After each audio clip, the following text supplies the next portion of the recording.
저희는 이게 대화이기 때문에 이게 주고받는 식으로 말을 하고요. 그 다음에 저 민주적이기 때문에 그 뭐 얘기하고 싶으시면은 어느 때든지 말씀하시면 됩니다. 네. 우리 저 강준 장관님 6시에 가신다 그러니까. 조금 더 계신다 했습니다. 예. 수상식에 가야겠습니다. 그 상을 받으시는 거예요? 아니면? 제가 아는 선배. 예. 제가 무슨 상을 받으시죠? 그러면 뭐 하시고 지금 말씀 다 하시고 6시 반에 가시죠. 네. 6시 반에 나갈게요. 네. 그래도 괜찮습니까? 네. 뭐 그래도 조금 운을 떼 주시려면 하실 말씀 있으시면 조금 뭐 한 1분이라도 10초, 30초도 말씀 좀 해주시던가. 예. 오늘 주제가 대선이니까요. 대선이 지금 정당 정치의 색깔이 너무 없는 채로 쓰러지고 마지막 투표가 그런 분께서 말씀해 주셨는데, 네, 그걸 조금 더 설명을 듣고 싶어요. 그러니까 우리가 얘기들도 많이 하고 뭐 이쪽이 너무 못해서 그렇다, 참여정부가 실패해서 그런 얘기가 많지만 그래도 이제 도덕성 검증 문제, 물론 기업인 주시라는 점에서 자유로울 수는 있지만 대통령이 돼야 될 사람에 대해서 도덕적 검증도 묻지 않겠다. 그러니까 경제라는 담론만 갖고 다른 대안이 없으니 특정 후보를 선택하겠다는 이 압도적인 여론이 결국은 이제 전체적으로 너무 지나친 쏠림 현상으로 지금 나타나면서 정당 간 균형이 바뀌게 된 거잖아요. 이거를 보다도 좀 깊이 들여다보면 원인을 어디서 우리가 찾아야 되는 것인지, 사실은 여권으로서는 그 분석에서부터 대선을 출발을 해야 되거든요. 그래야 전략이 나올 수 있는 것이죠. 국민들의 마음이 어디가 있는지 정확하게 알아야지만. 근데 표피적인 분석은 있다는 거죠. 경제성장 담론이 지배적이기 때문에, 또 여건이 믿기 때문에. 근데 그것만으로 이렇게 설명이 다 될 수 있다고 볼 수 있는 건지, 좀 더 깊이 있게 들여다보면은 어떻게 그 원인을 봐야 되는지 좀 궁금하거든요. 그것이 지금 대선도 결정할 뿐더러 향후에 한국적 정치도 엄청나게 지금 결정할 것 같은데요.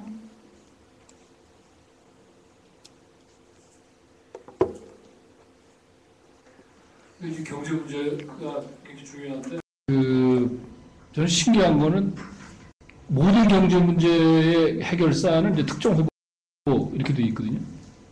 그러니까 이제 경제 문제도 아까도 말씀드렸습니다만 뭐 양극화라고 지금 해듯이 소득과 부의 재분배 같은 거 이것도 경제 문제고, 그다음에 이제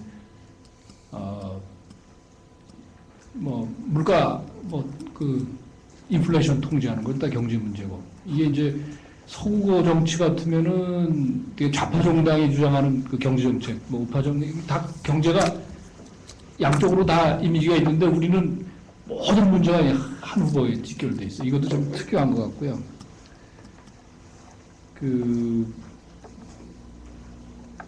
그다음에 이제 그 경제 문제가 왜 심각한 겁니까? 그러니까 지금 그동안 성장률이 뭐 객관적으로 고도성장 시대에 비하면은 60년대, 70년대에 비해서 80년대 한 2% 떨어지고 또 90년대 한 2% 되고, 사실 노무현 정부 때는 성장률만 자체를 보면은 4%였으니까 사실 우리나라 국민들이 우선 사실 그 성장에 대한 갈구가 분명히 있고요. 그 다음에 이제 성장을 해야 사실은 뭐 분배도 되고 일자리도 되고 그러는데, 왜 이 시점에 와서 그렇게 그 경제 문제가 심각해지는 거예요? 선생님 어떻게 보세요? 그래서 저는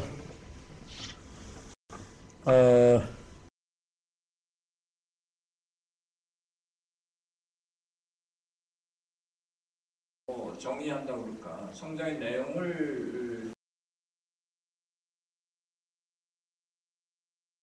생각이 드네요. 그러니까 OECD 국가 가운데서 우리가 경제 성장률이 높은 편이지 낮은 편이 아니지 않습니까? 거의 제일 높은 성장률만 가지면 4% 지금 성장하는 나라 별로 없는데 선진 자본주의 국가에서. 그럼에도 불구하고 성장이 문제가 된다는 거는 이게 하여튼 여러 요인, 몇 가지 요인이 있겠지만 이 성장이 안 되는 뭐 하여튼 둔화되는 문제에 대해서 정부의 뭐 하여튼 이 정책의 잘못이나 뭐 이런 거에다 자꾸만 돌리고 특히 이 IMF 이후에 이제 이 실제로 경제적인 이 피해 계층들이나 이제 저소득층들에 대해서 아무런 정책에 뭐 이런 구체적인 그 정책이 없었기 때문에 그 사람들이 체감하는 그 경제적인 성장에 대한 경제적인 문제에 대한 그거는 굉장히 많은데 이게 성장이 안 됐다라고 하는 담론이 그 사람들 하여금 이제 저는 같은 말하자면 평가 기준을 갖게 된다고 보거든요. 그러니까 노정부는 어떻게 보면 스스로의 정책 목표와 정책 노선과 그거를 뭐 홍보하는 어떤 그 담론이 스스로 정책을 성장을 굉장히 강조하고 성장률주의 같은 이런 느낌을 많이 줍니다. 그러니까 뭐 아시겠지만 이제 뭐 2004년이니까부터 뭐 국민소득 2만 불 시대. 그러니까 뭐 삼성의 뭐 하여튼 경제연구소에서 나온 보고서라고 저는 알고 있는데 그런 거라고 하는 게 노정부는 민주정부로서 성장을 스스로 정의를 해야 된다고 보거든요.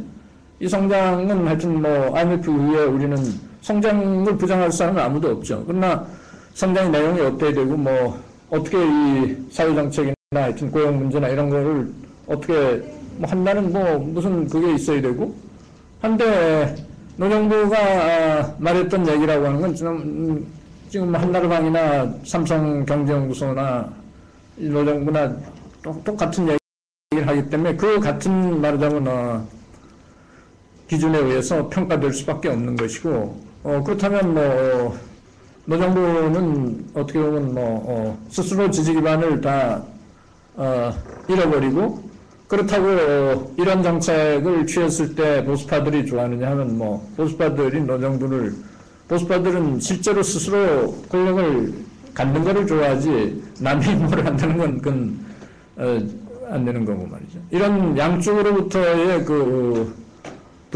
하여튼 부정이랄까 이 비판에 직면한 것이 오늘날 노무현 정부의 참담한 하여튼 실패 해결 그게 아닌가 이런 느낌을 받습니다. 전학의 선생님 말씀 중에 이제 이번 대선을 언론을 위한 이제 그런 대선이라 표현이 상당히 저한테는 순한데 저는 지금 미디어 권력의 위력이라든지 뭐 이런 것도 물론 이제 상당히 커졌습니다만 이번 선거에 메이저 언론들이 이번 대선 과정에서 저는 지금까지 제가 본 대선 때 이렇게까지 어떤 특정 정치 세력을 테이크사이드하는 이런 경우는 별로 못 본 것 같은데 그런 걸 보면서 제가 어떤 느낌이 드는가 하면 요즘 어제인가요? 최근에 잃어버린 50년과 되찾은 10년 또 한쪽에서는 잃어버린 10년 이 지금 나는 논쟁이 어떻게 보면 이게 핵심적인 지금 정서인 것 같아요. 제가 보니까. 그래서 그걸 보면은 해방 이후서부터 이 60년 동안을 우리 사회를 지배해왔던 그런 언론을 포함한 우리 사회의 소위 지배 세력이 결국은 지난 10년을 잃어버린 10년으로 규정하는구나. 이제 그렇게 보면 지금 MB에 대한 지지라든지 이런 정서를 언론이 만들어내는 매니플레이션도 물론 있습니다만 어떻게 보면 박정희 패러다임의 부활 이제 이런 인상을 받는데요. 그러면 87년 6.29 이후에 20년 동안을 소위 민주화라는 중심 가치를 가지고 이제 우리 사회의 지배적인 정서 이런 것들에 대한 일종의 반동 내지는 이제 좀 식상함 이제 이런 걸로 설명할 수 있지 않을까. 그런데 지금 범여권을 비롯해서는 너무 지난 6.29 이후에 20년 지금 생각해 보면 결국 선거를 통해서 대통령을 뽑는 그거가 핵심적이었던 것 같은데 그 이후에 정당을 제대로 만든다든지 뭐 이런 작업들은 상당히 소홀했던 거 아닌가 이제 그런 생각이 들어서 그거하고 이제 그래서 제가 뭐 결론 비슷한 말씀인데 그러면은 결국은 해방이후서부터 때문에 한민당서부터 이제 군사정부까지를 포함하고 민주당의 구파까지를 아우르는 이게 결국은 제가 보기에는 지금 하나 정서적으로 하나의 어떤 그 적대적인 동맹이 돼가는 거 아닌가. 그게 무슨 제 말씀인가 하면 그 이번 선거에 자꾸 그 야권 쪽에서랑 계속 내놓는 그 프로파간다가 그 좌파 정권 종식이고 반좌파 연대 이제 이런 어떻게 보면 상당히 실체가 없는 것 같은데 많은 사람들에게 또 그럴듯하게 먹혀 들어가는 이거를 자꾸 주목을 하다 보면은 그게 결국은 지금 50년을 잃어버렸던 세월로 보는 세하고 10년을 잃어버렸던 세월로 보는 그 두 대력 간에 지금 그 힘의 균형이 지금 너무 갑작스럽게 지금 이제 기울어지는 지금 그런 분위기에 온 거 아닌가. 그래서 지금 소위 범여권이나 좀 뭐랄까요 어떤 우리 사회의 어떤 좀 건강한 방향이랄까 이제 이런 거를 생각하는 그런 사람들을 대변할 수 있는 정치 세력이나 이런 정치 문화 이런 거는 제가 보기엔 이제 상당히 좀 새롭게 생각을 해야 하지 않나 하는 좀 생각이 들고 너무 이번 대선하고 뭐 고작해야 내년 국회의원 선거 요거를 놓고서 뭐 자꾸 전술 전략적인 차원에서의 접근보다는 좀 더 근본적인 생각을 할 그런 때가 된 거 아닌가 그런 생각이 듭니다. 네, 그동안에 이제 말씀 안 하셨던 분들 좀 해주십시오.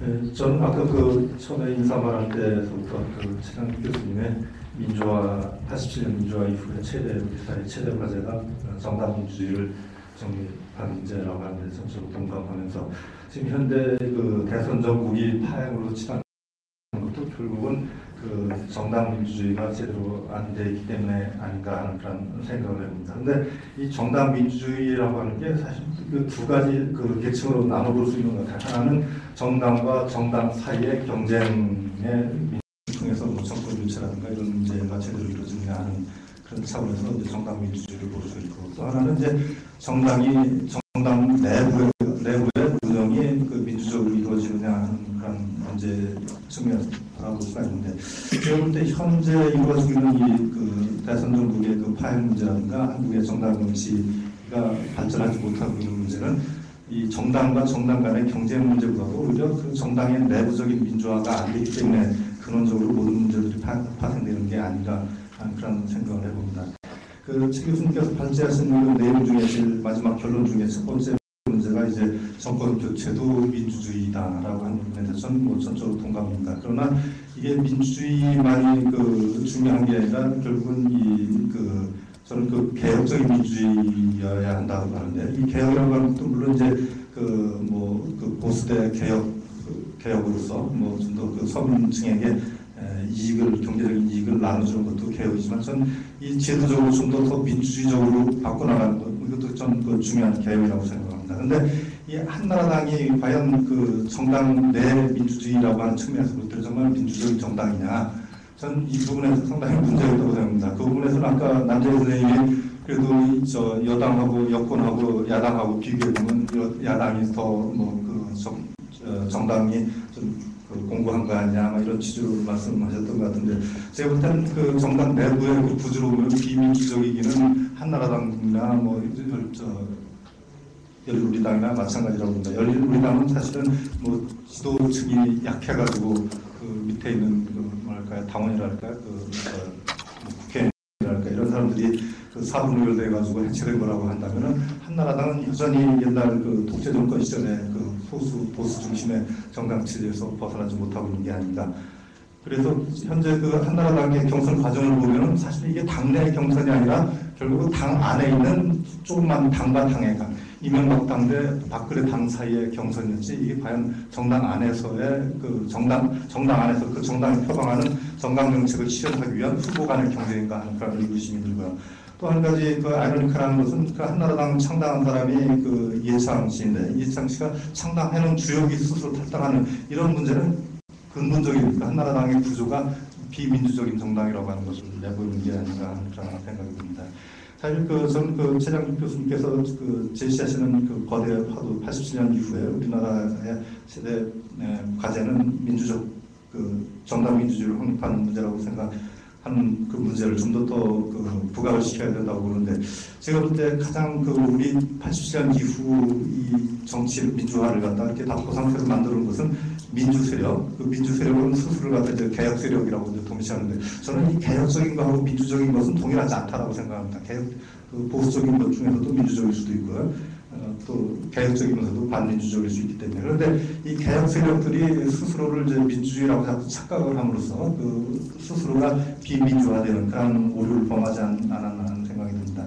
저는 사실 그 87년 이후 이 개혁 세력들이 만약 그 독재 정권을 타도하는데 성공했다면 그 다음에 민주주의 발전 과정은 그동안에 그 독재 정권과 싸웠던 그 개혁 세력들이 정당을 구성해가지고 그 민주적인 정당을 구성해가지고 이 정당 정치를 민주화하는 방향으로 나갔어야 되는데 저는 사실 그런 그 기회를 상실한 게 우리 그 민주화 발전 과정에서 최대 지금 그 손실이라고 생각을 하고 있는데 지금이라도 이제 늦지 않아서 그런 그 자각을 하면서 앞으로 그 민주적인 정당을 어떤 방식으로 만들어가야 되는가 하는 문제에 대해서 지혜를 모으고 고민을 해야 될 거라고 생각하는데 사실 저도 뭐 여기서 그렇게 그 뾰족한 방법이 없고 최근에 이제 그 창조한당이 만들어지는 그 과정을 보면서 나름대로는 기대를 많이 했는데 이 현실적인 문제에 여전히 부딪히게 되는 것 같아요. 아까 쉬는 시간에 강수님하고 잠깐 그 얘기 나눴지만 이 창조한국당에 참여하는 사람들이 이제 밑바닥에서부터 올라오는 그 풀뿌리 그 정치 그 유권자들인데요. 그 위에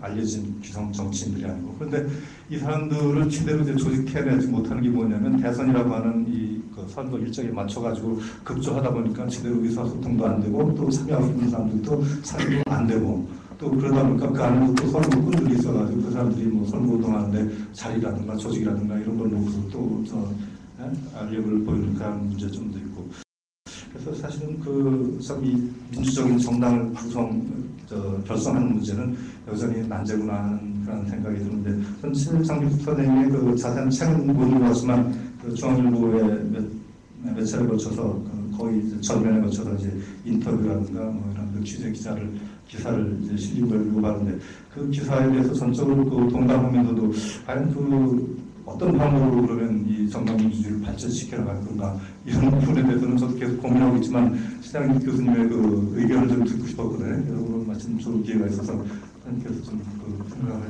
해주신 부분이 있으면 좀 말씀을 듣고 싶습니다. 특히 윤 박사님은 그 정당 내부 민주주의 이슈에 굉장히 그 비중을 많이 두는 것 같습니다. 그 말씀하시기 전에 그 우리 트럭 정치인데 집행위원실 주에서 선생님께서 좀 얘기를 해주셔요. 사실 그래스루트 얘기가 지금 나왔으니까 정말 그래스루트로부터 정당 만들기를 할 수 있느냐. 그러니까 지금 뭐 독일의 녹색당 얘기도 있습니다만 녹색당 같이 바닥에서부터 또 그리고 이제 란트 수준으로 해서 나중에 80년대는 그 연방까지 뭐 그러나 3인당 연장까지 하고 있지 않습니까? 뭐 그런 장기 비전 같은 게 뭐 비전과 전략 이런 것들이 있을 수 있는지 바닥에서부터 과연 정당 만들기 가능한지 뭐 그런 좀 얘기를 해주세요. 주 선생님 386 여의도 386이 있고 풀뿌리 386이 있는데 풀뿌리 너무 좋으신 말씀들을 많이 들어서 일단 많이 배웠습니다. 그 대선과 관련해서 저는 현장운동을 계속 했던 사람이고 운동정치를 생각하는 이명박 현상이라고까지 얘기할 만한 이런 걸 어떻게 볼 거냐 토론을 하게 되고 저도 이제 다른 데 글도 쓰고 이러는데 제가 최근에 어디 글을 다른 단체에 글을 쓰면서 잡았던 제목이 이명박 펀드에 투자하라 이거였어요. 저는 국민들이 지금 이명박 펀드에 투자하는 거지 정치 한국 사회를 이끌어가는 대통령 그 지도자 한 나라의 지도자로서 지도자에게 한국 사회가 어떻게 갈 것인가 우리 공동체가 어떻게 살아야 될 것인가 이런 거에 대해서 진지하게 생각하고 토론하면서 결정되는 과정, 선택하는 과정인가에 대해서 회의를 갖게 됩니다. 저는 이명박 후보만의 문제가 아니고 사실은 제가 다른 자리에서도 얘기했습니다만은 정동영 후보가 서울시당 대회를 할 때 써놓은 게 평화가 보이다 이런 슬로건 써놨었거든요. 평화 문제를 얘기를 하면서 또 이런 판단을 하게 된다는 거죠. 국민들 입장에서 이명박 펀드냐 정동영 펀드냐 아니면 문국천 펀드냐. 문국천 후보 스스로가 이명박에 대해서 난 대항하는 입장에서 나는 진짜 인재다 이렇게 얘기했기 때문에 내가 진짜 펀드다 이렇게 저는 들렸을 거라고 생각을 합니다. 거기에 이제 권영길 후보라든가 이런 분들은 워낙 실속이 없었기 때문에 때문에 뭐 관심이 없는 거죠. 저는 그게 이제 IMF 이후에 일반 국민들의 정서가 생존과 생활의 실존적 공포와 불안 이게 또 역으로 또 하나는 이제 고도 성장의 관성 이런 게 계속 남아 있고 예를 들면은 옛날에는 지금 뭐 택시기사들이라든가 일반 노동자들 만나면 이런 얘기 많이 하면 전두환 씨 얘기를 많이 합니다. 포장마차 해가지고 구멍가게 열고 구멍가게 열어가지고 마트로 슈퍼마켓 개업할 수 있었다 그때는. 근데 지금은 안 되는 거예요.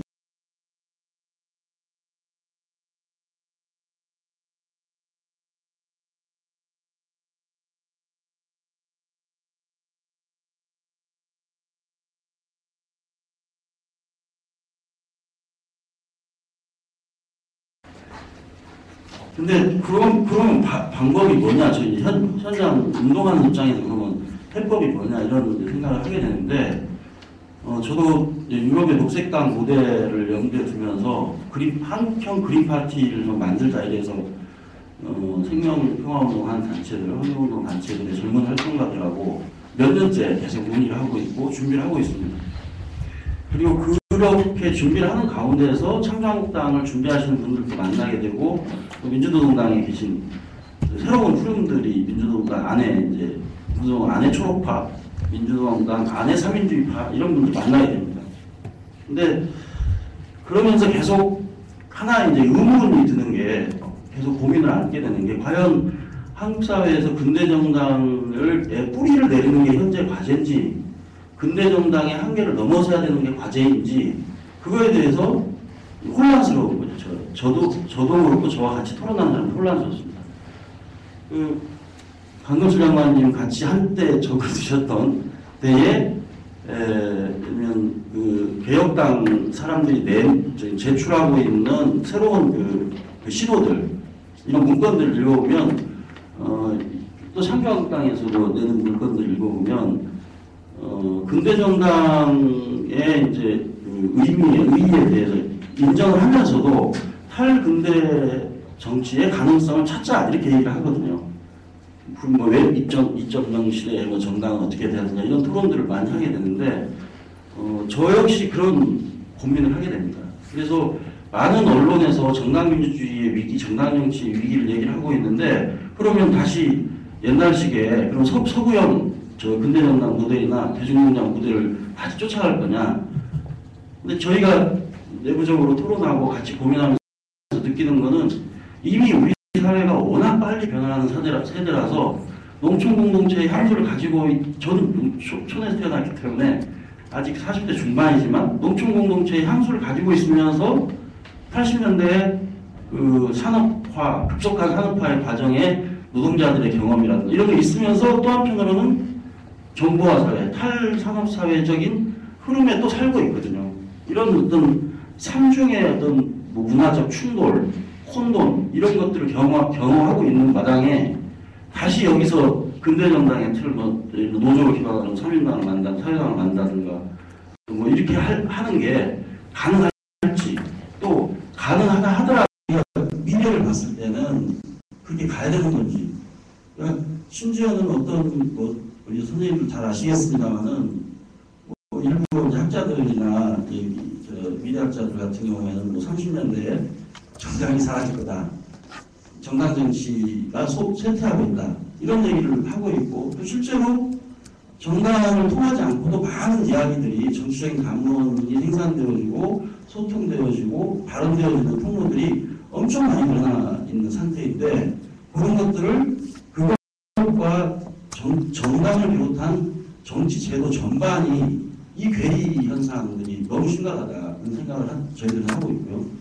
그것이 이제 정당으로 만들 때 선거 정치를 하려면 어쨌든 정당을 만들어 들어가야 되기 때문에 정당으로 만들 때 그런 것들을 고려해서 어떻게 건설해 만들어 갈 것인가 이런 고민을 항상 안고 있습니다. 그래서 저는 오히려 이제 최 교수님께 그러한 고민 이런 것들을 어떻게 어떤 해답을 얻을 수 있을까 이런 생각을 가지고 이 자리에 오게 됐습니다.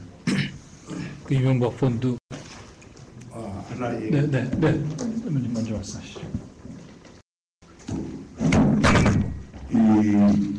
우리 최 교수님도 그렇고 박 교수님도 그렇고 강단에 쓴 분이라 두 분 다. 이 정당의 약화다 이렇게 하는데 가령 유권자들의 나는 유권자라는 표현을 쓰는데 국민들의 실태 비리비하를 한번 분석해 볼 필요가 있지 않냐 이런 생각이 들어요.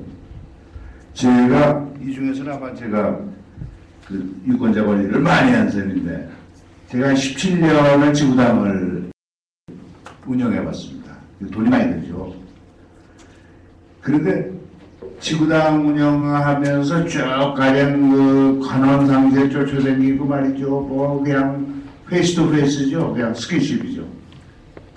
그냥 그 누비는 거죠. 그거 하나면 안 됩니다. 저는 이제 서울 주변 선거구니까 반 대도시, 반 중소도시 이런 성격인데 그렇더라도 엄청나게 그 사람 접촉하면서 이렇게 하고 돈도 많이 들고 또 지구당이라는 게 뭡니까?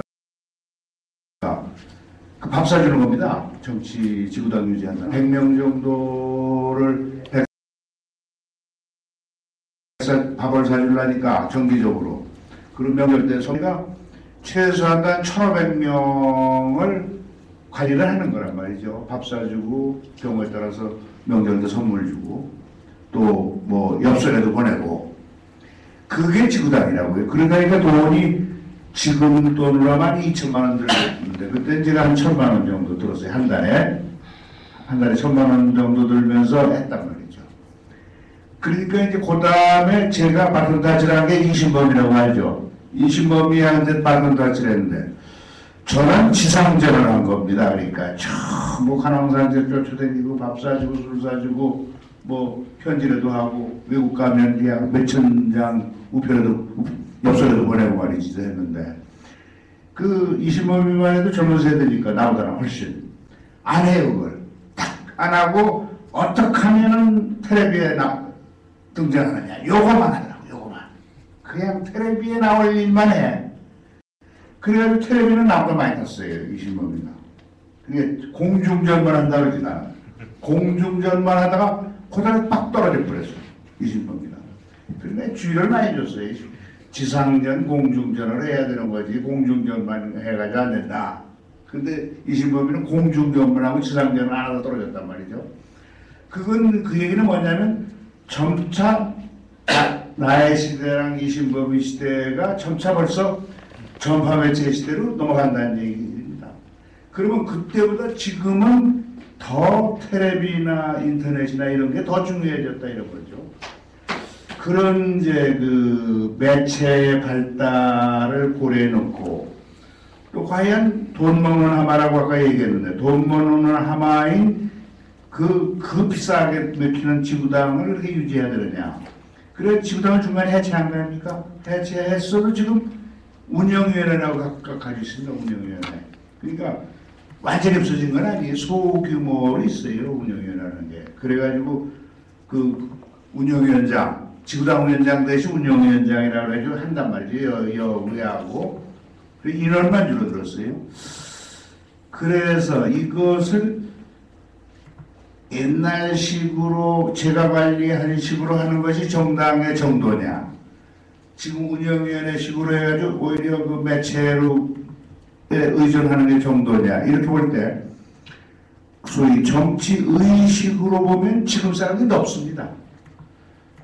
제가 할 때는 그냥 따라와요. 그냥 뭐 판단이 없어요. 아이 대통령이 누구고 위원장이 누구고, 위원장 뭐 밤낮 관원상제 쫓아다닌 거 애쓰더라, 술을 사주고, 그러니까 하자는 대로 하자 이건데, 지금은 유권자들이 비판적으로 접근한다고 벌써 위원장이 하자고도 안 해요. 지금은 상당히 비판적입니다.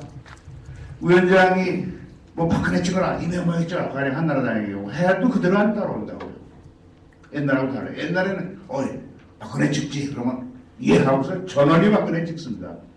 그래서 그런 행태적으로 볼 때 그 전파매체 시대에 얘기하고 그 유권자들의, 당직자들의, 당원들의 의식이 맹종하던 의식하고 상당히 비판적으로 보는 의식하고 이런 걸 종합해 볼 때 그 정당 제도가 변형이 된 측면을 고려를 해야지, 변형이 된 걸 약화라고만 몰고 가면 그것도 또 문제가 있지 않냐. 그래서 그 정착 하시는 분들이 돈 좀 내가지고 농촌 지역하고 중소도시하고 대도시하고 해가지고 한번 그 발전 프로세스를 말이죠, 한번 연구를 해보면 그 결론이 뭔가 나올 것 같아요.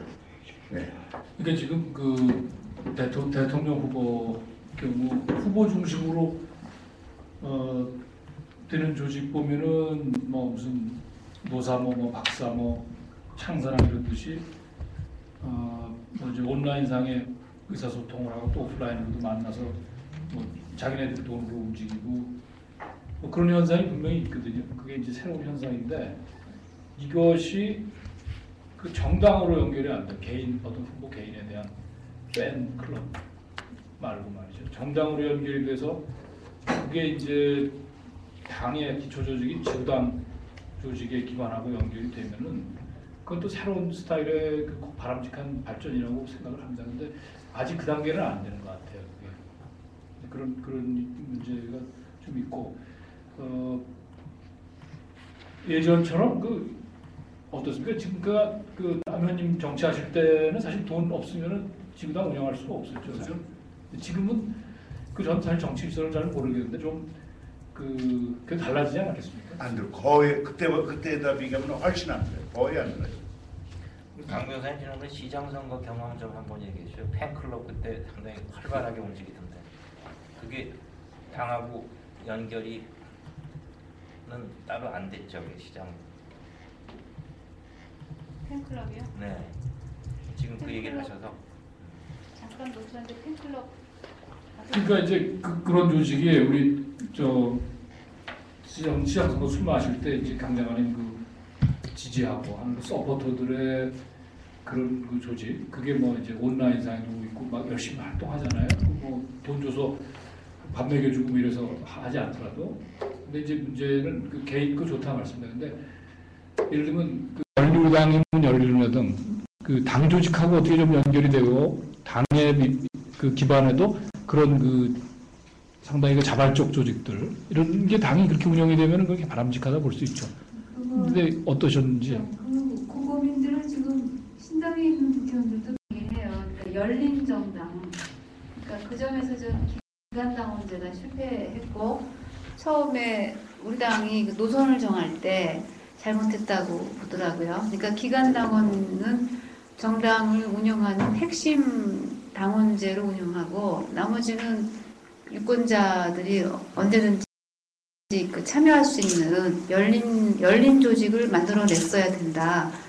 그러니까는 이제 지구당이냐 운영위원회냐를 떠나가지고 지역별로 그런 모임을 만들 수 있는 거죠. 그리고 보다 더 문화적으로 변화된 진보를 담아내야 된다.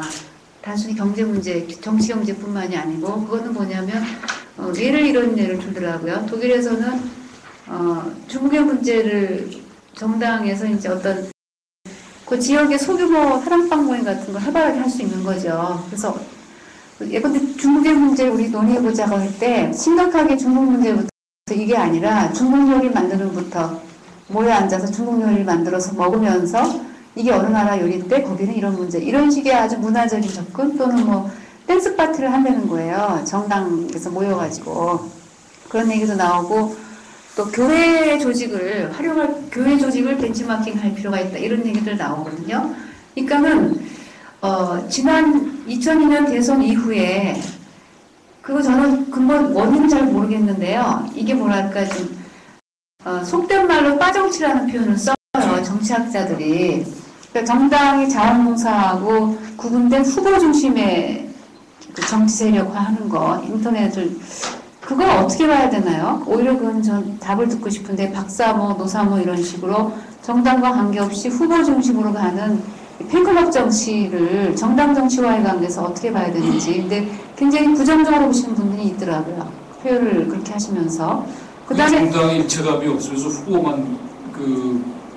후보에게만 열광하는 정당 민주 입장에서는 바람직하지 부정적일 수가 있는 거죠. 부정적일 수가 있고 그다음에 선거를 겪어보면은 역시 그 얘기가 아까 정치개혁, 제도개혁이 참여를 배제하는 쪽 잘못됐다는 걸 뼈저리게 느꼈거든요. 선거법이 선거를 할 수 없게 돼 있어요. 그래서 제가 글에다가 라면 컵라면 먹냐 마냥 하고 싸운 얘기 선거 캠프에서 컵라면을 못 먹게 돼 있어요. 3,000원 이하의 다가류만 접대하게 돼 있어요. 자원봉사자든 누구든 간에. 유급은 6명이고요. 서울시장이라는 큰 선거가요. 그런데 자원봉사자들 다 김밥은 과로 분류돼서 김밥은 되는데 라면은 안 되는 거예요. 그래서 라면 먹냐 안 먹냐 순대 먹을 수 있냐 없냐 갖고 싸웠거든요. 그러니까 굉장히 불가능한 얘기가 그러니까 그럼 실제로 후보 중심으로 그러니까 정당이 그런 식으로 개방적 조직으로 못 간 부분 플러스 후보 중심으로 자원봉사 캠프를 운영하게 되면 후보가 자원봉사를 동원할 수 있냐 없냐에 따라서 선거가 실제로 그런 팬클럽이나 자원봉사자들이 와서 후보를 지지해주지 않으면 선거를 못하게 돼버리는 구조예요. 지금 구조가 선거법이. 근데 그게 어떻게 보면 양쪽이 악순환 구조인 거죠. 그러면 후보 중심 정치로 또 가는 거예요. 그게 선거법이 그렇게 돼 있어요. 돈을 전혀 못 쓰게 돼 있기 때문에. 그래서 진짜로 민주주의를 열심히 하려고 했는데 잘못한 것 같아요. 그것도 좀 경제주의 같은데요. 그러니까 우리는 부패나 고병 이렇게 되니까 뭐든지 비용 줄이기만 하는 것만 또 우선순위 있다 보니까 잘못하면 정치를 죽여버리는 그런 개혁이 되는 거죠. 네, 원장님 좀. 원장님도 이미경 의원님이 좋아하는 거 아마 지역구 그러기 어려운 얘기고. 근데 허위 말씀 하나 좀 드리고 여쭤봐야 될 것 같아서 아까 우리 최 교수님 말씀 중에 그 절차적인 민주주의라고 하는 것은 이 참여와 참여의 평등이 실현되는 방향으로 나아가야 된다 이런 말씀을 주시고 그러나 오히려 그동안의 민주화 세력이 가지고 있는 한계가 오히려 이 민주적인 절차 또 민주주의에 대한 이해가 오히려 더 발휘되지 못하고 대단히 장애를 받았다는 이 지적에 대해서는 대단히 제가 충격적으로 받아들였습니다. 또 실제로 그런 측면이 드러나버리기도 하고요. 그래서 민주화 운동을 했지만은 민주주의에 대한 훈련은 없었지 않았느냐. 그래서 지난 국민의 정부, 참여정부가 들어와서도 실제로 이 참여 민주주의에 대한 구원을 했지만은 현실은 오히려 민주주의를 제약하는 식으로 행태는 관행은 진행되는 것을 저도 간헐적으로 체험을 하게 됩니다. 그러나 그럼에도 불구하고 우리가 추구해야 할 최종적인 목표는 우리의 진정한 사회의 민주주의를 실현하는 거 아닐까. 그래서 사회, 경제, 문화 모든 부분에서 최종적으로는 정치적인 절차의 민주주의를 실현하고 정당 민주주의를 뿌리내는 것이 결국 모든 우리의 이 어떤 가치와 삶의 내용의 완성을 지향하는 첩경이다. 어떤 출발점이자 종착역이다. 이렇게 저는 생각을 합니다. 실제로. 그래서 과연 이런 지금 난국에서 이렇게 혼돈스럽고 와해돼가는 지난 민주주의 세력, 민주화 세력, 그리고 또 앞으로 내려가야 할 이 또 평화 통일, 남북 간의 이 번영과 또 통일을 이뤄내야 되는 이 가치와 이 역량을 어떻게 묶어내고 이것을 정치 세력화시켜 나갈 것이냐는 이것은 정말 심각하고도 우리가 목숨을 걸고 여기에 치고 나가야 될 과제 아닌가 이런 생각을 해보면서 관련해서 이런 질문이 가능할지 괜찮은지 모르겠습니다만은 저는 그 문국현 후보가 이런 상황에서 탁 대도하면서 전 처음 대담에 몇 번 나오면서 실제로 저는 감동을 먹었습니다. 실제로. 그래서 다른 어느 후보도 내놓지 못하는 그런 메시지를 주더라고요. 그래서 저는 지난 시기에 우리 김 대통령, 노 대통령 시절에는 제가 이렇게 복사를 해서 돌려본 적이 없는 사람이었어요. 그런데 복사를 해가지고 인터넷에서 그걸 사람들이 돌렸어요. 그래서 제가 여러 사람을 내가 또 설득을 하게 되더라고요. 저는 문계시를 내가 본 적도 별로 없는 사람입니다. 실제로. 그리고 이제 청소년 관련해서는 대단히 추상적인 구호이긴 하지만은 대단히 새로운 가치와 이념과 내용을 그래서 정말 참신한 내용을 메시지로 던져주더라고요. 그래서 그것도 복사를 해가지고 청소년 지도들이 돌렸다고요. 아주 자발적이고 제가 또 시켜서도 아니고 그런 건데 제가 또 그쪽이지 이제 당원도 아니고 그래서 이런 사람들 감동시키는 정치 이런 게 나와야 되는데 혹시 이분하고 우리가 지향해야 될 새로운 정치운동과는 어떻게 접목이 이루어질 수 있는 것인지 대안이 될 수 있는 것인지 이런 게 가능한지 모르겠습니다. 그래서 지금 범여군하고의 어떤 결합, 통합, 만남 이런 것이 어떻게 이루어질 수 있는 것인지 그것이 어떤 형태든 이루어지지 않고서는 저 같은 사람은 살 길이 없다 이렇게 생각을 합니다. 그 주변에 어떻게 생각하세요? 지금 이 행보에 대해서 어떻게 느끼는지 좀 말씀해 주시죠. 지금 이창식 선생님 말씀하셨던 것처럼 감동을 느끼고 자발적으로 참여하는 분들을 많이 지역에서 만났습니다.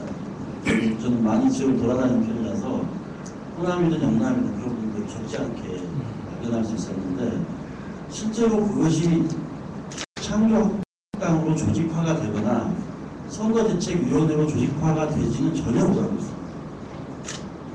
그리고 아까 선생님 언급을 하셨듯이 실제로는 각 지역에 따라서 아주 그 편차가 큰데 그러면 영남, 부산 쪽에 전 친목으로 주도권을 갖고 있다거나 그런 지지한 운동과 조직에 있어서 어느 지역에는 개혁당 사람들이 어느 쪽에는 시민 생명의소 출신들이 주도권을 가지고 있다. 이래가지고 이게 어떤 통합적인 조직과 선거 운동 과정으로 이어지는 게 아니라 그 지역마다 조직의 주도권을 가지고 지금 아시는 분 아시겠지만 청교한당이 서울 경기 지역 창당을 못했거든요. 이유가 그겁니다. 갈등이 너무 심해가지고 주도하시는 분들. 그게 이제 아까 교수님 지적하셨던 정당이 정말 오랫동안 준비되어지고 그 속에서 리더십 발표 이런 과정이 아니라 리더십을 중심으로 싸움 보이니까 당연히 그런 양상이 벌어질 수밖에 없지 않나 그런 생각이 들어서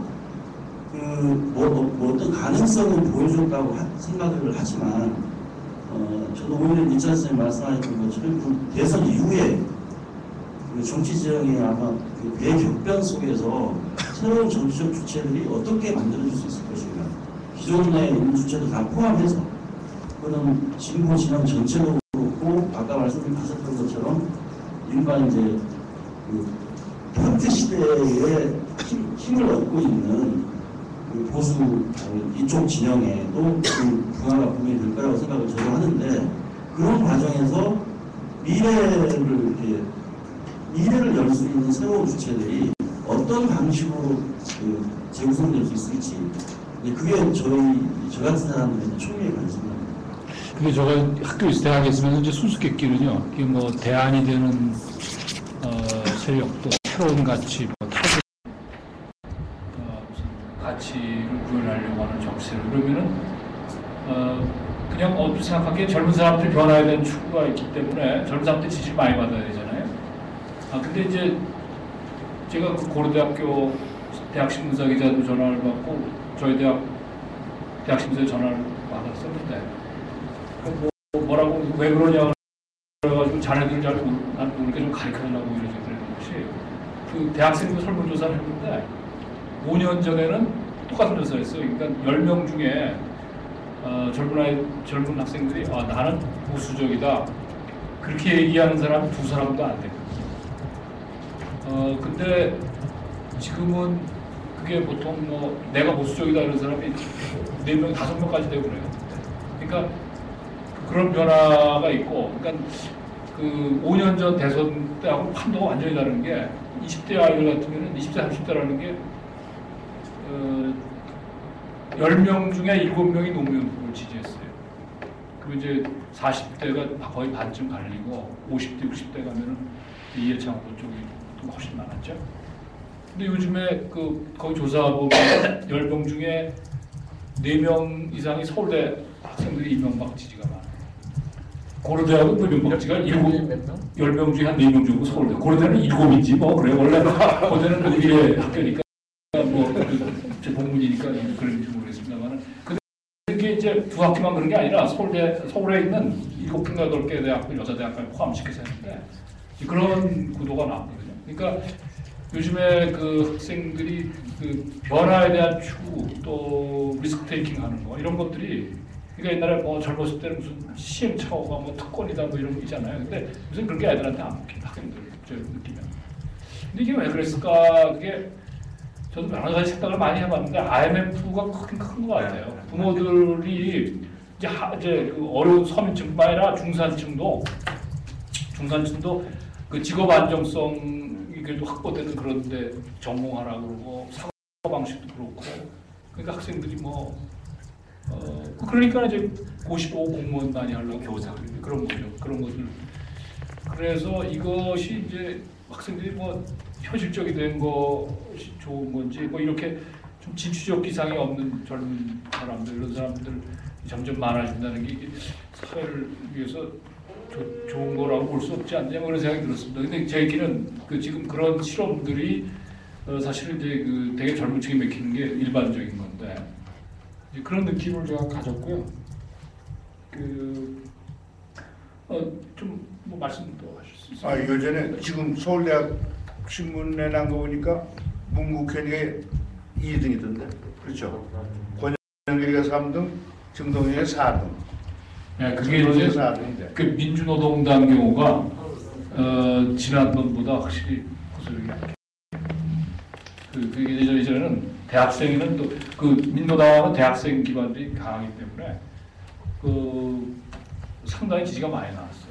아니 요전에 이명박이가 나오기 전 조사니 근데 이명박이가 1등, 문국현이가 2등 그리고 이제 진보성 영향들은 고정표가 있으니까 권영길이가 3등 그리고 정동영이가 4등이 그렇죠?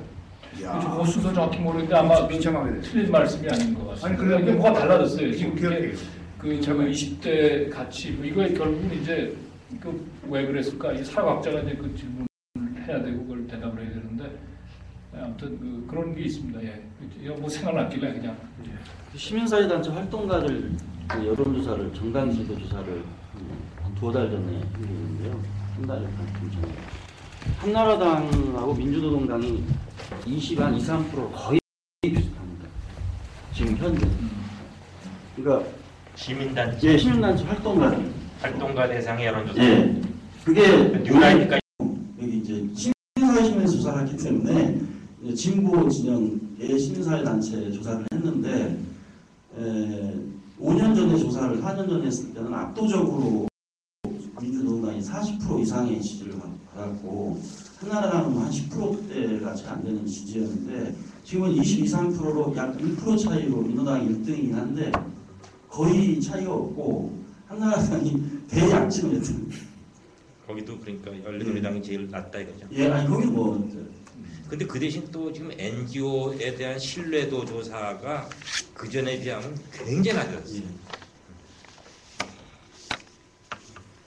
그러니까 이제 포괄적으로 말씀드리면 그게 국가가 민주시대에 최양희 선생님 말씀입니다. 이제 오히려 민주화되면서도 국가라는 게 이제 여전히 강하죠. 그리고 사실 시민단체에 대한 조사 그렇습니다. 모든 조사 보면은 신뢰도 시민단체가 점점 떨어져요. 이제 그거는 뭐 시민단체 문제도 있고, 제가 의회는 더 형편없고. 그게 이제 뭐 그 민주주의와 관련된 제도로서 의회, 정당, 뭐 국회의원, 대통령 바닥이에요. 근데 이제 세계적으로 되게 그럴 수가 있지만 우리는 더 바닥이라고. 이게 제가 60몇 개국 이제 세계 가치관 조사 이런 거를 지금 그 세계적으로 지금 4차례 하고 지금 5차례를 하고 있는데 한국이요 60몇 개 나라 중에 그 자유민주주의 하는 나라 그러니까 그게 아마 60몇 개고 그렇죠. 이제 그게 항상 바닥이고 우리는 민주화 시대 때 더 떨어졌어요. 뭐가요? 그러니까 이 선출된 공직자 대통령이나 국회에 대한 지지하고 국회에 대한 제도인 정당이나 의회에 대한 지지. 신뢰도. 근데 이게 상당히 심각한 수준이죠. 근데 이게 이런 문제가 있습니다. 정치 신뢰 문제에서 봤을 때 굉장히 지금 굉장히 저조하고 이가 좀 나아지는 추세고 그렇기 때문에 자꾸 정치 얘기하기 싫어요. 그러니까 정치는 가십으로서 게임 얘기로서 뭐 드라마 같이 얘기하는 건 좋아하는데 뭐 공동체가 어떻게 나가야 되느냐든가 나라의 진로 문제 이런 거 얘기한 그 담론은 상당히 줄은 거죠. 현실적인 양을 모색해야 됩니다. 근데 언론은 또 그렇다고 치더라도 지식인 사회나 이런 학계나 이런 쪽에서도 이런 문제의 심각성이라든지 문제 제기가 별로 없는 것 같아요. 난 그게 참 이상해요. 학계가 제일 빨리 본격적으로 전환 때 같은데요. 아까 선생님 말씀하신 학계가 그러니까 전문가인데 상당히 기능에만 그거죠. 뭐 그런 문제가 있는 것 같습니다. 나는 정치학회나 이런 데서 난 그런 걸 못 봤어요.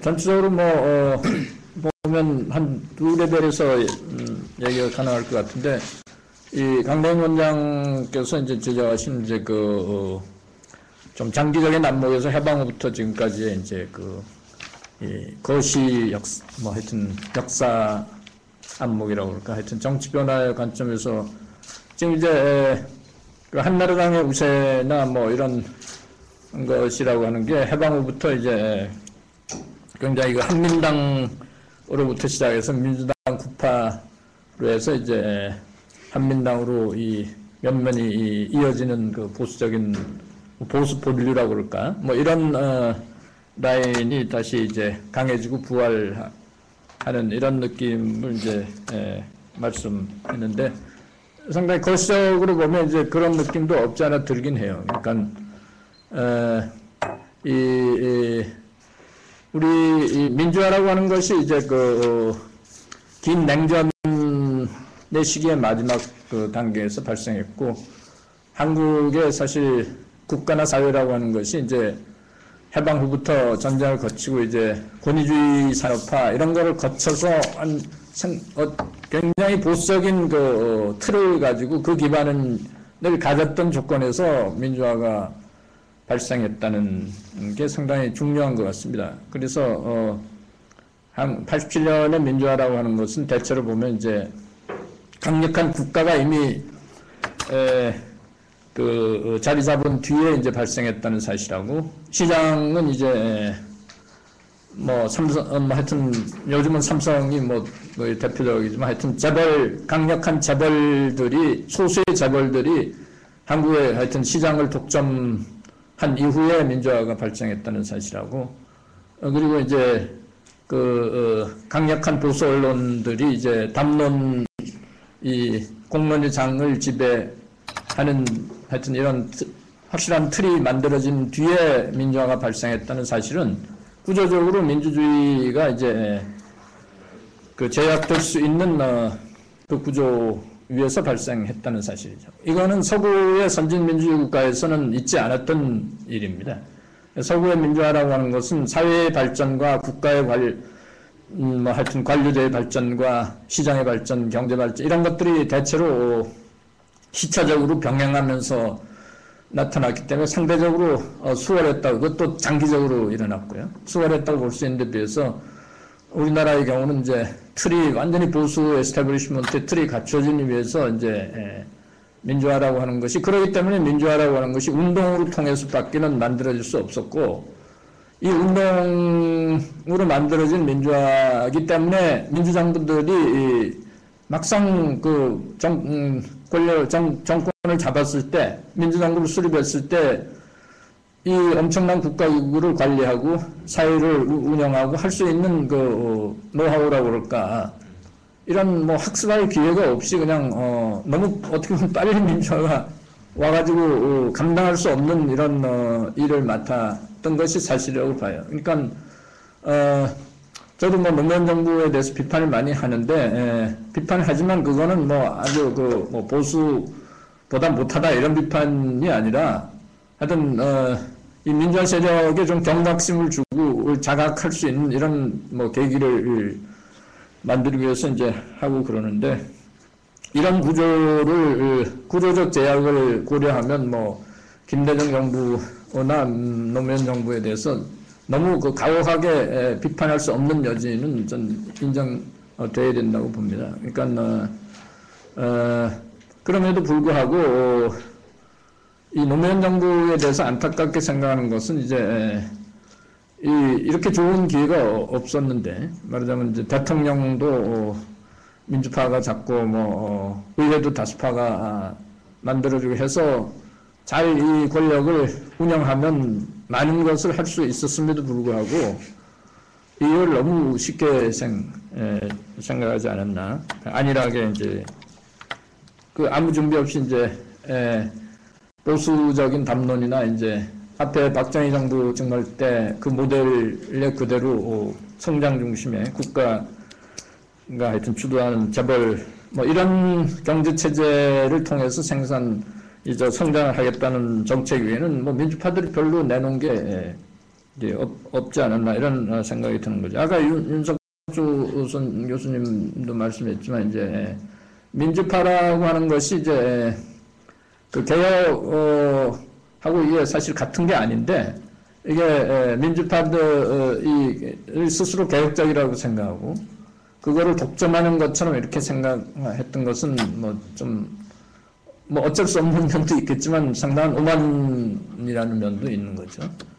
그러니까 어떻게 보면 뭐 여론조사에 아까 박찬욱 교수 얘기 저도 처음 들었는데 이제 그런 대학생들이 이제 보수화되는 경향 같은 것은 이제 그런 것 같습니다. 몇 년 전만 하더라도 이제 되게 진보는 민주주의로 많이 이해를 했을 텐데 민주주의를 적어도 포함해서 지금은 이제 민주 반민주의 구도라고 하는 게 이게 별로 의미를 갖지 않게 되고 실제로 민주정부들이 했던 일이라고 하는 게 그 정책의 내용, 이념적 성향, 뭐 내용도 그렇고 정책의 수행의 그 업적이나 능력 면에서도 뭐 별로 보여준 게 없었기 때문에 뭐 민주파라고 하는 것이 개혁을 말할 수도 없고 개혁을 말한다 해도 뭐 이거 별로 설득력도 없고 프리미엄이 다 없어진 거죠. 그래서 이제는 뭐 정말 보수파들하고 과거에 뭐 그게 권위주의 세력하고 결착이 됐든 어쨌든 이제 보수파와 민주파에는 지금 어떤 면에서 보면 이제 대등한 이제 위치에서 이제 경쟁하는 이런 시점으로 들어온 게 아닌가 이런 생각이 들고요. 당 원장께서 이제 그 시절 문제를 말씀을 했으니까 얘기인데 이 다른 나라의 사례를 보면 처음 민주화를 해서 민주주의가 이렇게 순조롭게 진행된 나라는 영국 정도 이에는 별로 없었다는 생각이 들어요. 그러니까 독일도 1차 대전회의 민주화에서 바이마르 공화국 같은 이런 반동이라고 하는 게 있었고 프랑스도 그런 엄청난 혁명을 해도 3, 4공화국이라고 하는 게 정말 전혀 이 안정적인 이런 체제를 못 가졌던 게 있는 거죠. 그래서 지내놓고 보면 우리가 만약 이번 선거에서 이제 한나라당이 집권한다는 것은 이런 하나의 일단 첫 번째 민주화의 계기가 이제 끝나간다는 생각이 듭니다. 그래서 이제 일단 굉장히 많은 프리미엄과 하여튼 이런 거를 향유했던 좋은 시절은 지나고 이제는 진짜 보수파들하고 완전히 진짜 1대1의 그런 실력 경쟁을 하지 않고서는 이제 민주파는 앞으로 미래가 없지 않나 이런 생각이 많이 듭니다. 그게 전체적인 저의 이제 인상이고요. 그러니까 전체적인 힘의 관계를 보면 보수파들이 압도적으로 우리나라는 센데 이제 민주파는 첫 번째 단계에서 운동이 워낙 강했기 때문에 이 보수파 독점적인 권력이나 권위의 어떤 파열 정도를 낸 것은 분명하고 또 상당한 정도로 민주들 20년 동안 반동 없이 이렇게 유지할 수 있었던 것도 광주항쟁이나 이런 큰 운동이 있었기 때문에 이제는 우리나라가 아무리 한나라당이 잡아가지고 이거 상당히 좀 두렵기도 하고 새로운 경험이죠. 이 민주주의를 통해서 보수파들이 들어선다는 거. 그래서 이게 많은 하여튼 두려움 이런 거를 갖는 것도 사실이지만 한국의 그래도 수준은 이 민주주의 체제가 권위주의화하는 것 정도는 막을 수 있는 정도의 민주적인 이런 운동의 전통과 이제 사회적 견제력은 좀 있다고 봅니다. 근데 이제 문제는 이제 정작 나중에 이제 앞으로 한나라당이 만약 선거에 이기면 이제 다음에 나타날 체제에 대해서 준비하는 게 필요하고 출발점은 역시 이 사회의 세력들을 하여튼 조직하는 정당 조직화가 굉장히 필요하지 않나 이런 생각이고요. 그래서 이제 오늘 토론은 이제 대체로 이제 정당 조직 건설과 관련된 의견들이 많이 나왔는데 이제 보면 이제는 상당히 구체적인 관심들을 가질 수밖에 없는 게 이제 실험들을 많이 했고 이번 대선에서도 저는 문국현 실험에 대해서는 긍정도 부정도 할 수 이렇게 잘 알지를 못하기 때문에 그러나 그거는 이제 운동을 통해서 뭔가 정당 조직화를 시도한다는 면에서는 의미 있는 것이라고 보고 그 모든 새로운 정당의 기원은 운동으로부터 시작하거든요. 독일 정말 녹색당이 대표적이고 우리나라에서도 지금 이제 문국현 씨는 중요한 실험을 했다고 보는데 그러나 문제는 이제 운동이 정당으로 전환하는 데는 이제 아까 윤 교수님이 전공을 하지 않으셨는데도 이제 핵심적인 문제를 지적한 거죠. 그러니까 정당 내부 조직의 문제가 굉장히 이거 주 선생님도 마찬가지고 말이죠. 이게 정당 이론에서도 이제 파네비앙코나 이런 사람들이 이제 정당을 내부 조직의 측면에서 이제 접근하는 건데 문국현 씨가 처음 나타났을 때 저도 그런 생각이 좀 들었어요. 얼마나 지속할까? 왜냐하면 이제 처음에 만들어질 때는 그래도 상대적으로 쉬운데 이게 이제 커지면서 이제 다양한 세력들이 들어오고 생각이 다른 사람들이 들어올 때 이거를 조직해야 하는 이런 이제 문제가 생기지 않습니까? 이제 여기서부터 이제 현실적인 문제에 직면하는 것 같습니다. 이제 그런 측면에서 이런 문제를 해결하지 않으면 일정하게 이제 처음 단계에서 그 다음 단계로 진행이 안 되는 문제가 있는 거죠. 이제 그런 문제라고 하는 게 이제 경험을 해보면 이게 문제구나 하면 그 다음엔 좀 방법도 모색이 되고 다음 찾아지지 않을까. 그리고 총선에서도 그런 생각이 듭니다. 총선에서도 이 총선의 방향은 상당히 예측하기 어려워. 이제 대선에서 말하자면 이제 이런 식으로 지금 이 페이스가 그대로 진행이 돼서 끝났다고 할 때 이제 총선이라고 하는 게 이게 정말 어떻게 이게 판도가 그려질 것인가. 그러면 이제 정말 한나라당이 보수 경쟁 체제로 해서 이제 우리나라도 그냥 여당도 보수당, 야당도 보수 이렇게 되면 이제 정말 이제 입지가 없어지는 이런 문제가 있는 것이고, 그다음에 열린우리당이라고 하는 게 이 서바이브 할 수가 있느냐 이런 문제도 제기될 수 있는 거고, 그 다음에는 어떤 새로운 형태의 정당 체제가 태동할 수 있는 그게 생길 것이냐는 문제인데, 저는 개인적으로는 하여튼 이게 다 열려 있기 때문에 뭐라고 지금 예측한다는 건 굉장히 어려운 문제인데, 공간은 열려 있다고 봅니다. 공간은 열려 있고 정말 어떻게 보면 어떻게 조직할 것이냐, 이 조직자들이 어떻게 조직에 정말 예술이라고 할까 기술을 살려가지고 이걸 할 것이냐는 게 이제 제일 중요한 문제라고 보고요. 그다음에 아까 이제 얘기 나온 것 중에서 이제 현대 정당의 성격이나 이런 그 내용. 그러니까 선생님들 이제 말씀은 이제 그 현대 정당이 과거와 같은 이런 뭐 정당 구조와 형태와 뭐 이런 선거 방법을 그대로 반복할 수 있느냐? 그러니까 두 가지 양면이 다 있다고 봅니다. 이제 정당의 형태는 분명히 변했죠. 그러니까 이제 매스메디아가 정당의 하부 조직, 그라스루트 조직을 대체하는 이런 상황이 됐기 때문에 그 미국에서도 이제 요즘은 이제 후보 중심, 매스메디아 중심, 캐피탈 인텐시브, 뭐 이 자본 집약적 정당 체제 이렇게 얘기를 하죠. 그러니까 이제 매스메디아가 저 선거의 중심 이제 채널이 되기 때문에 돈이 많이 드는 미국의 지금 형태가 그런데 우리나라도 뭐 지금 이제 미국처럼 이제 돼가는 건 분명한 것 같습니다. 그러나 저는 뭐 사회 변화가 뭐 완전히 바뀌어가지고 정말 사람들 가치관도 달라지고 뭐 이랬다고 보지는 않습니다. 왜냐하면 뭐 세계 어느 나라든지 간에 사회경제적인 먹고 사는 문제가 정치의 가장 중심적인 문제거든요.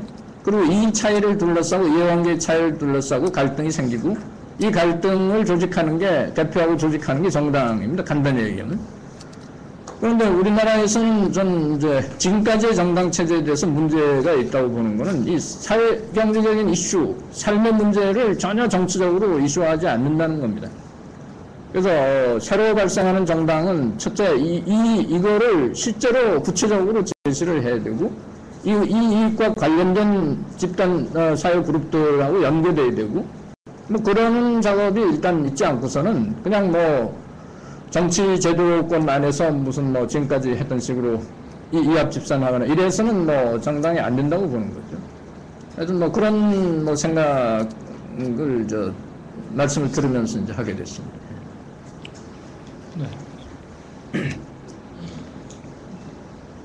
우리 영도 회장님 뭐 생각나는 대로 말씀 좀 하시죠. 네. 여기 좀 좋습니다.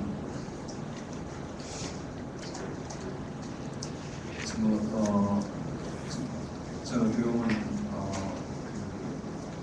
여기 계신 분 중에 유일하게 장사치가 됩니다. 제가 이 직원들을 대학 졸업하는 직원들을 이제 매년 한 30명씩 뽑는데 그 친구들을 뽑다 보면 그런 것을 제가 학교 졸업하면서 직장을 다닐 때는 한 3년치 연봉을 받았습니다. 지금은 한 10년치를 모아야 당연히 강남은 되지 않고요. 강북에 있는 집을 사는데 한 10년을 아무것도 안 먹고 모아야 되는 정도입니다. 그게 불과 몇 년 사이에 일어났던 현상이거든요. 그 한편으로 보면 되게 안 됐어요. 저 친구들이 과연 앞으로 어떻게 먹고 살지. 이 경제적인 이슈라고 하는 것이 아마 아까 북정대학에 있는 친구들이 몇 년 전과 비교해서 보수주의로 흐른다라고 하는 것도 연관이 될 것 같고요. 그것 때문에 이제 경제 대통령 이슈가 나오는데 이 비즈니스 하면서 이렇게 보면은 과연 특정인이 지금 한국 경제를 살릴 수 있겠느냐에 대해서는 뭐 굉장히 의문을 가지거든요. 최근에 한국 경제를 살리고 있는 종목은 조선하고 철강 쪽입니다. 근데 저희도 해운회사에 크게 투자를 해서 뭐 큰 이익을 봤습니다만 해운회사에 있는 회장님을 만나면 도대체 이해가 안 된다는 겁니다. 이게 해운이라고 하는 것이 한 3년 좋다가 또 한 5년 나빠졌다가 그 중에서 또 어려운 회사는 망하고 또 좋은 회사 살아나고 이렇게 되는데 최근에는 한 5년 연속 전 세계 해운 운임이 떨어지지는 않는다. 계속 오른쪽으로 올라가니까 도대체 자기가 해운업계에 지금 이제 40년 있지만 처음 보는 경기라는 거죠. 그 이유는 그냥 중국 때문입니다. 중국이 끝없이 수입하고 끝없이 수출하니까 다행히 우리한테는 다행으로 해운 회사가 없는 거예요, 중국에. 그러니까 이제 우리가 굉장히 혜택을 받는데 그에 비해서 2년 전에 삼성전자가 한 달에 1조 벌었습니다. 지금 도요타 자동차가 한 달에 2조를 벌고 있거든요. 2년 전에 한 달에 1조를 벌었던 삼성전자가 지금 뭐 위기라고 난리를 지고 있습니다. 한 달에 지금 한 3천억밖에 못 봅니다. 근데 3천억이라고 하더라도 어마어마한 돈인데 2년 전에 1조 벌었던 회사가 지금 3천억밖에 못 보는데 그 잘하는 경영진이 갑자기 2년 만에 바보가 된 것은 아니거든요. 그리고 최근 2년 전부터 일본하고 대만이 반도체 쪽에 어마어마한 설비 투자를 하면서 공급 과잉이 되니까 삼성전자가 지금 뭐 내일 어떻게 될지 모른다는 얘기거든요. 그러면 정말 글로벌 트렌드 속에서 한국 경제를 특정인이 바꿀 여지는 전혀 없다라고 보면은 아까 교수님 말씀하셨던 것처럼 이번 선거 때 누가 어떻게 되든지 간에 그 기대했던 것이 이루어질 가능성은 뭐 거의 없다고 보거든요. 그럼 그 다음에 어떤 일이 일어날지에 대해서는 뭐 굉장히 흥미롭게 보는데 저는 이제 그 사업관계상 외국 친구들하고 쭉 이야기하다 보면 고르바초프하고 푸틴 이야기를 하더라고요. 푸틴은 지금 뭐 소련은 지금 러시아는 달려버린다. 젊은 친구들 과거에 국뽕놀이 하듯이 한편으로는 오용도 있고 한편으로는 자발적으로 뭐 대학생들 자발적인 모임도 굉장하다고 그러거든요. 그게 왜 그러느냐라는 이야기에 고르바초프가 정권을 잡았을 때는 유가가 18불이었습니다. 배럴당. 지금 99불, 100불 지금 있고 있거든요. 러시아의 고르바초프가 정권을 잡았을 때 100불이었으면 고르바초프가 저렇게 됐겠느냐는 이야기를 하거든요. 근데 푸틴 때문에 된 건 아니거든요.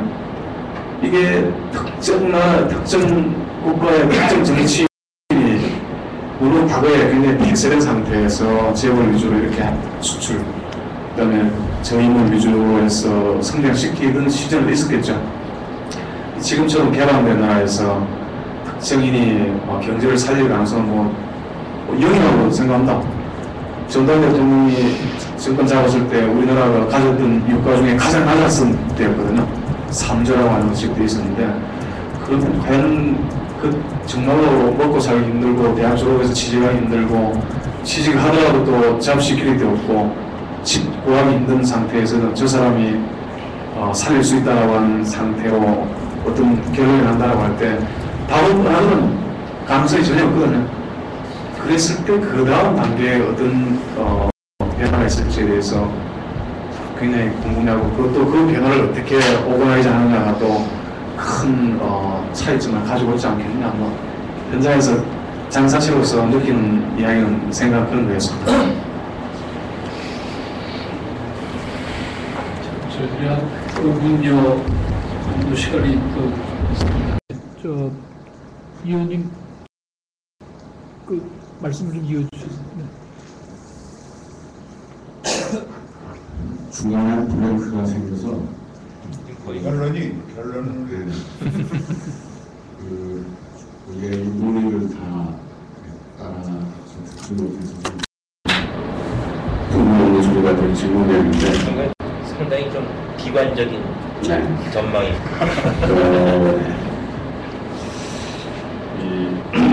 아까 최 선생이 나중에 얘기를 하시면서 정당의 운동을 통해서 나오는데 미국에서나 마찬가지로 우리도 이 점차 100만씩 모아놓고 선거운동 연설하는 일은 이제 없어졌잖아요.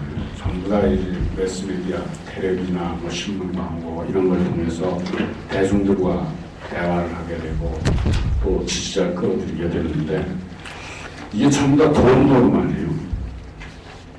그러니까 그 돈을 그렇게 조달할 수, 후원의 조직일지언정 조달한다는 것은 노동자 후원금으로 되는 게 거의 아니라는 거죠. 일하는 사람들.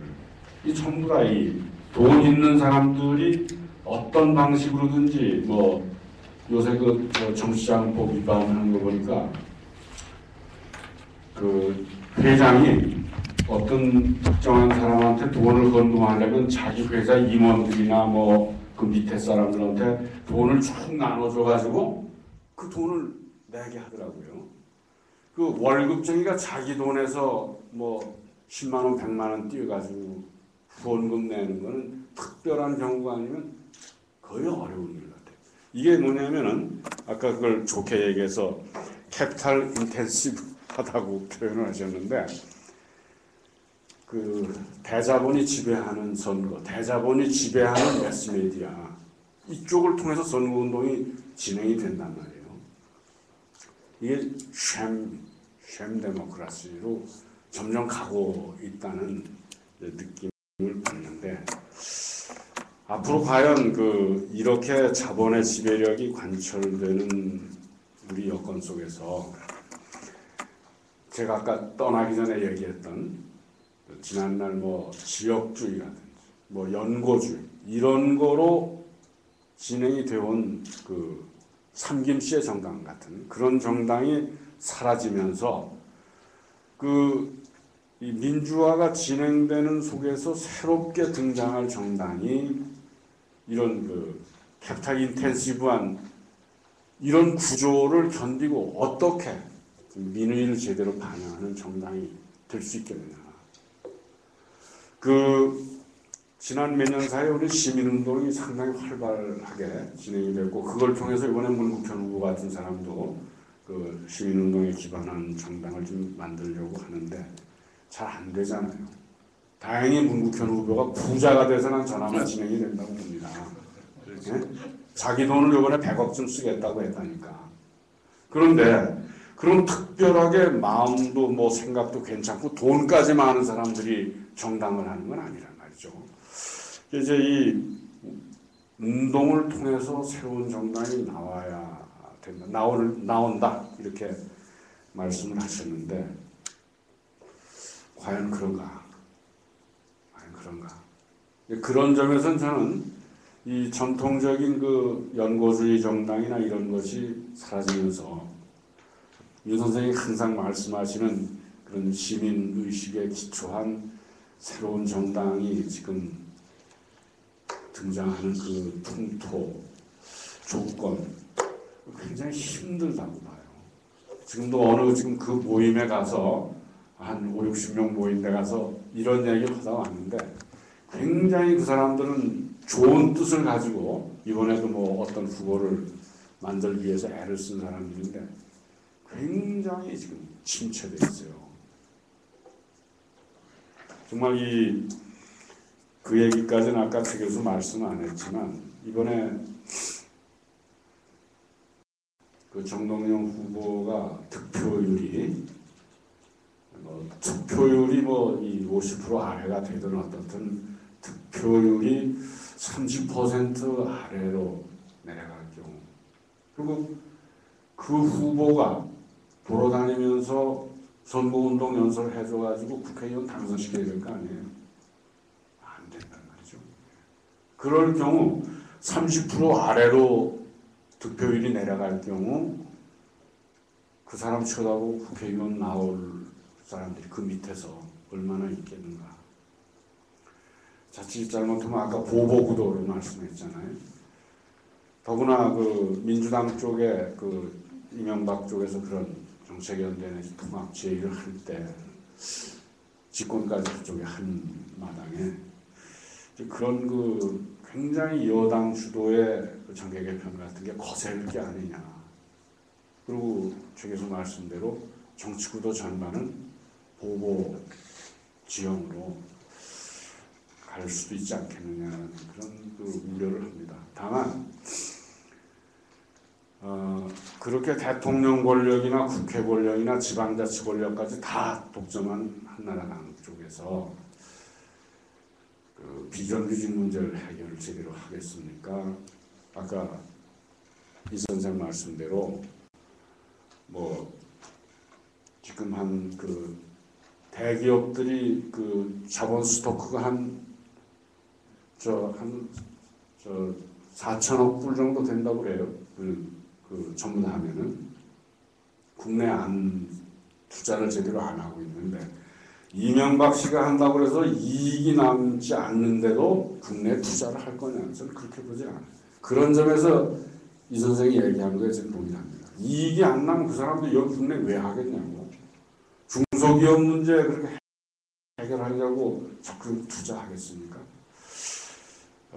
모르겠어요. 노 대통령이 미워서 그동안 투자를 안 한 건지 이익이 안 남아서 투자를 안 한 건지 난 오히려 후자 쪽이라고 보는데 당분간 그렇게 비정규직 문제나 노동 문제 같은 걸 또 복지 예산 같은 걸 뭐 작은 정부 한다고 또 줄여갈 것이고 그러면 이 양극화가 진행되는 속에서 이 일반 서민들이나 뭐 일반 대중들하고 정권 잡은 쪽하고는 마찰이 심하게 있을 수밖에 없고 그건 의회 안에서는 해결할 길이 없잖아요.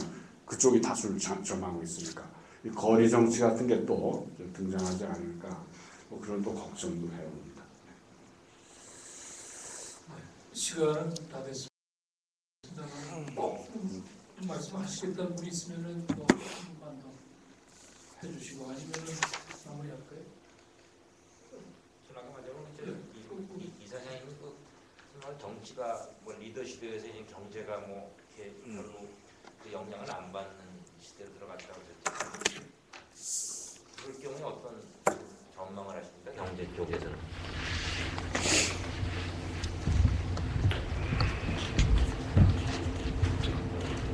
그런 것을 듣고 싶어서 왔습니다.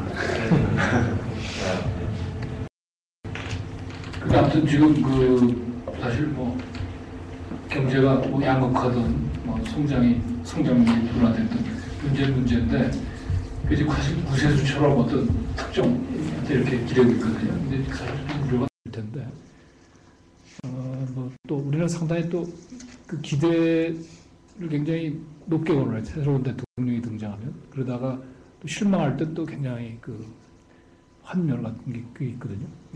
그런 것도 결국은 뭐 정치에 좋은 현상은 아닌데 아무튼 걱정이 됩니다. 한마디 제가 좀 문제 제기를 하면서 좀 얘기를 마쳤으면 싶은데 식탁에 밥 어떻게 음식을 깨끗한 걸 먹어야 되냐라든지 그 아토피병이 애들이 4명 중에 1명이 아토피병에 걸려있대요. 그런 얘기는 그 대선 후보들은 안 나오고 있어요. 국민들이 정말 그 생활에서 필요한 문제를 어떻게 해결하겠다든지. 그래서 저는 그 한나라당의 이명박 후보나 그런 쪽에서 그런 문제가 나올 체질들은 아닌 것 같아요. 그분들 정책 발상에서. 이 지역주의에 근거하지 않으면서 무언가 새로운 정당운동 같은 거로 하려면 그런 생태, 환경운동과 여성운동, 주부들, 어머니들 뭐 이런 분들과 이렇게 연결되는 이게 이제 이 정치학 이런 데서는 안 나오는 얘기 아니에요. 그런 그 구체적인 그 생활 현장이나 그 국가나 권력이 해결하려고 마음도 먹지 않고 있는 그런 그 아젠다들을 그 새로운 야당이 될는지 뭐가 될는지 모르지만 찾아 나서고 그것이 아까 말씀하신 시민운동이나 여성운동, 주부들 운동 이런 데하고 우리 초록 정치 같은 데서도 그 아젠다를 찾아내서 요번에 대거 떨어진 정치인들이 많이 나올 거 아닙니까? 정치 백수들이 엄청나게 많이 양산이 될 텐데 그 사람들도 이때까지 이념, 투쟁 뭐 이런 것만 앞세우고 국가보안법 폐지만 중요한 줄 알고 막 떠들던 그런 사람들이 이런 생활 정치 쪽으로 우선 정치 조직은 가지고 있으니까 그 사람들을 이미 또 대중들 속에 일정한 그 뭐 지명도 같은 걸 또 가지고 있는 사람들이니까 이 사람들 생각을 좀 이렇게 바꾸어 넣어서 그 사람들이 좀 이렇게 준비해 갈 수 있도록 그 주선생 같은 사람이 좀 그런 일을 했으면 좋겠어요. 거기에 좀 보충을 좀 하고 싶어서. 예. 네. 두 분명하게 이런 식으로 여권 이렇게 지리별하게 무너지는 상황이 된다면은 그건 꼭 떨어진 사람들만 위주로 하는 게 아니고 있는 사람을 포함해서 이 새로운 가치, 삶의 가치, 새로운 정치 지평을 여는 그런 대한정치운동을 시급하게 준비를 해요. 그저 머리만 있었어가 아니고 마음만 고와서가 아니고 진짜 조직하는 힘과 능력, 기법을 가진 사람들이 함께 어우러져서 대한정치운동을 정말 진짜 준비할 때가 됐다 하는 생각이 드는요. 예. 아마 그래서 그걸 위해서 이렇게까지 모신 것 같은데. 마지막으로 최 교수님 오늘 저 귀한 반지 되시는데 제가 마지막으로 지금 저는 지금 이부영 부장께서 말씀하신 거 듣고 저희가 그 사실 몇 년 동안 그 한 7년 전에 뭐 이번 상황보다는 그때는 조금 그래도 됐지만 정치란 무엇인가라는 주제를 모임으로 시작했다가 이제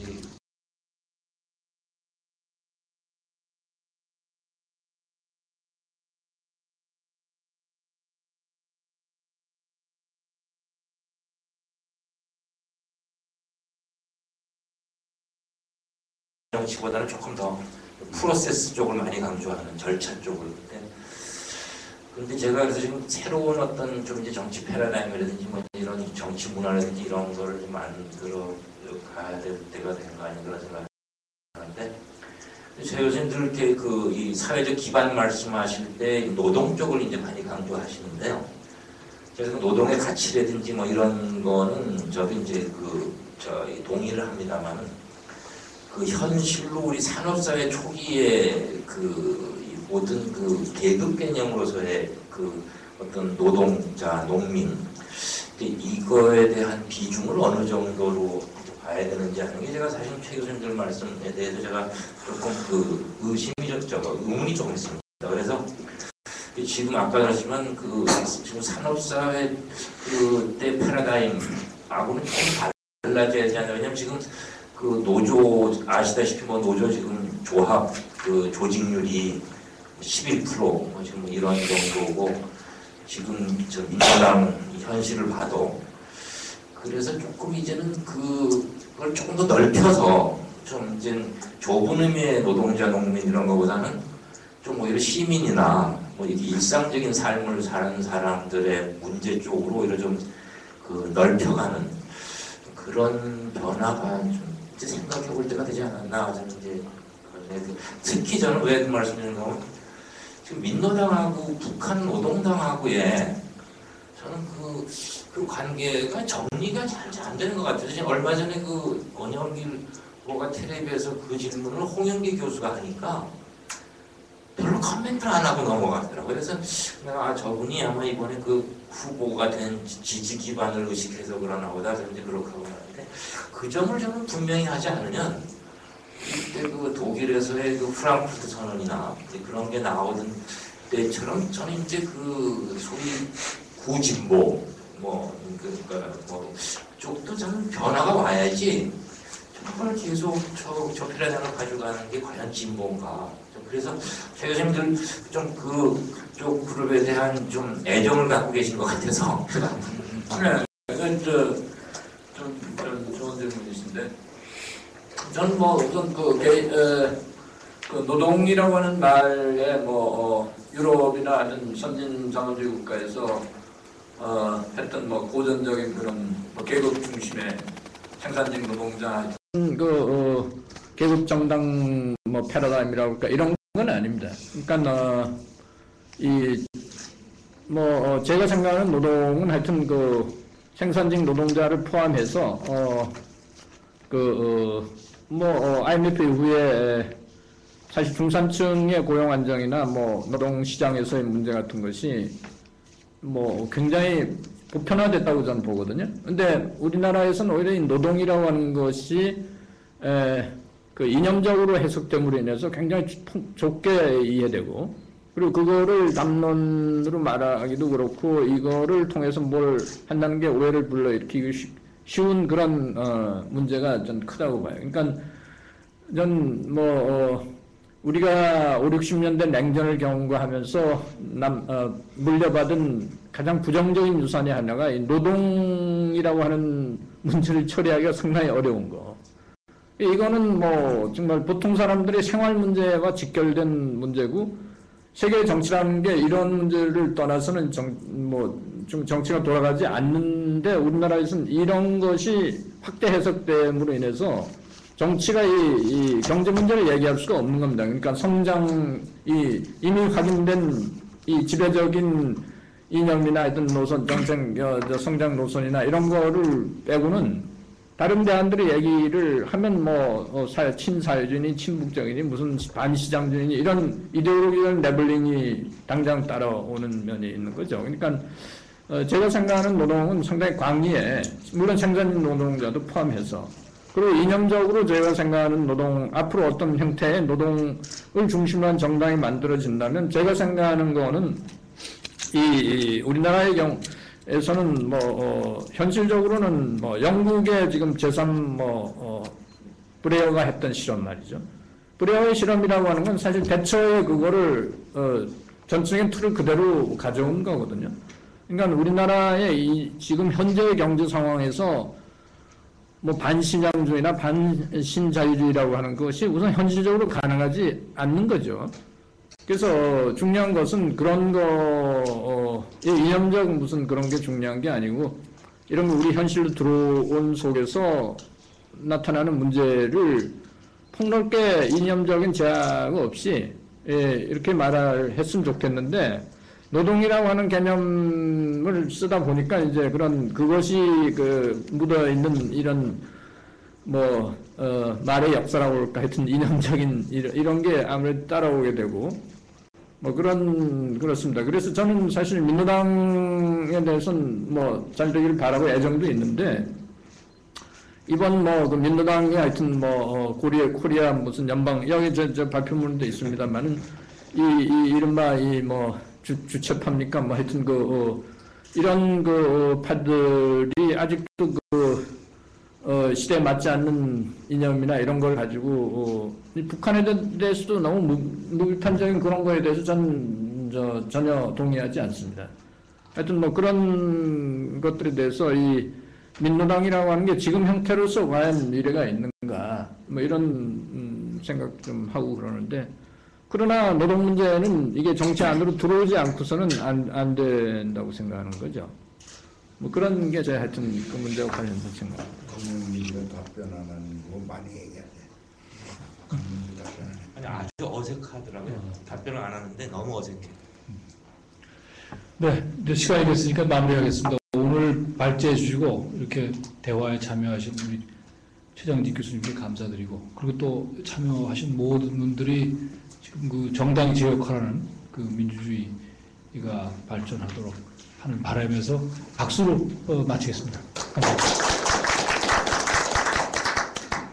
수고 많으셨습니다. 교수님 줄레했어요. 대해서 안내 말씀드리겠습니다. 1층에 식당으로 가는 식사를 좋겠습니다. 1층으로 내려가시면 참여하도록 하겠습니다.